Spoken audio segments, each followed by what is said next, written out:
Work பண்ண சில பேருக்கு தெரிஞ்சிருக்கும். நான் சொல்கிறது ஒரு புள்ளி கூட பொய் கிடையாது, மிகைப்படுத்தவும் கிடையாது. ஒரு ஸ்டூலில் உட்காந்துருவார், பின்னாடி சாய மாட்டார், பின்னாடி கூட அப்படியே உட்காந்துருப்பார். அப்படியே உட்காந்துட்டு யார் யார் என்ன பண்ணுறா அதை மட்டும்தான் பார்த்துக்கிட்டே இருப்பார். விறுவிறுன்னு வேலை நடக்கும். மற்றவங்க என்ன வேலை பார்க்குறாங்க, வேகமாக வேலை நடக்குதா, என்ன சாப்பிட்றாங்கன்றது மொத்தமாக அப்படி ஒரு நெட்வொர்க் மாதிரி வச்சுக்கிட்டு எல்லாரோட கேரையும் எடுத்துக்கிறவர். அவர் ஈவன் டைலாக்லாம் உங்களுக்கு வந்து தெரியாது. ரமணாவில் வந்து எந்த டைலாக்குமே நான் 2 டேக் மேலே போனதே கிடையாது. எந்த டைலாக்குமே 2 டேக் மேலே நான் போனதே கிடையாது.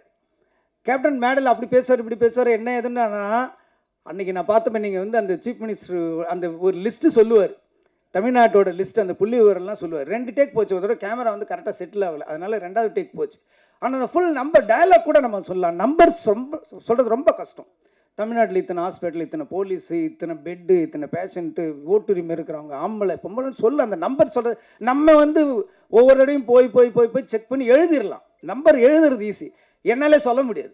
ஒரு அப்படியே ஃபுல்லாக பண்ணிவிட்டு டைலாக் எடுத்தார். இதை மட்டும் எனக்கு 2 நாள் முன்னாடி டைலாக் கொடுத்துருன்னு சொன்னார்.